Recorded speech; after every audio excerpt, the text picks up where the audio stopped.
मंदिर मस्जिद के विवादों पर आरएसएस प्रमुख मोहन भागवत का बड़ा बयान सामने आया है।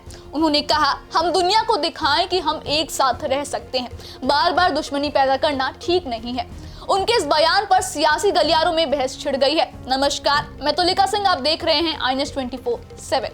आरएसएस के प्रमुख मोहन भागवत ने मंदिर मस्जिद विवादों पर जो बयान दिया है वो चर्चा का विषय बन गया है। पुणे में हिंदू सेवा महोत्सव के उद्घाटन समारोह के दौरान भागवत ने कहा कि हमें पुराने विवादों को छोड़कर एक साथ रहने का संदेश दुनिया को देना चाहिए। क्या है उनके इस बयान का राजनीतिक और सामाजिक संदर्भ, आइए जानते हैं। पुणे में आयोजित इस कार्यक्रम में मोहन भागवत ने मंदिर मस्जिद विवाद और धार्मिक सौहार्द पर अपने विचार रखे। उन्होंने कहा, राम मंदिर हिंदुओं का श्रद्धा स्थान है, लेकिन बार बार दुश्मनी के लिए इसी तरह के विवाद निकालने से कोई नेता नहीं बन सकता। भागवत ने यह भी कहा कि भारत में सभी को एक साथ रहना चाहिए और यही हमारी संस्कृति सिखाती है। उन्होंने ये संदेश दिया कि हर धर्म और आराध्य का सम्मान करना चाहिए। भागवत का ये बयान ऐसे समय पर आया है जब देश में मथुरा, काशी, अजमेर और संभल जैसे जगहों पर मस्जिद के प्राचीन मंदिर होने के दावे किए जा रहे हैं और इन विवादों पर अदालत में सुनवाई चल रही है।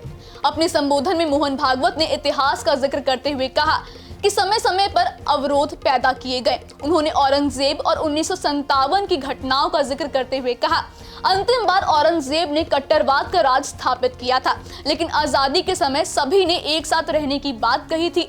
फिर अब ये अलग अलग बातें क्यों होती हैं? भागवत ने आगे कहा, वर्चस्व की भाषा बंद होनी चाहिए। अल्पसंख्यक और बहुसंख्यक कौन है? सब एक जैसे हैं। हमें समावेशी संस्कृति के तहत एकजुट होना चाहिए।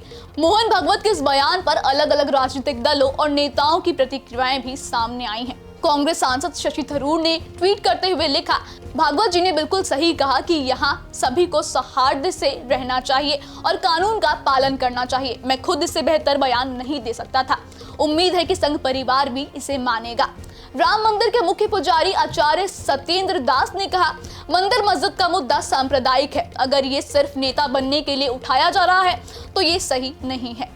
कांग्रेस सांसद मनीष तिवारी ने सुझाव दिया कि मोहन भागवत को ये संदेश उन लोगों को देना चाहिए जो संविधान का अपमान कर रहे हैं। हाल ही में अजमेर शरीफ दरगाह और संभल की शाही जामा मस्जिद को लेकर विवाद सामने आए। अजमेर में 2.5 दिन का झोपड़ा को मंदिर और कॉलेज होने का दावा किया गया। संभल में सर्वे के दौरान हिंसा भड़की, जिसमें 4 लोगों की मौत की पुष्टि हुई।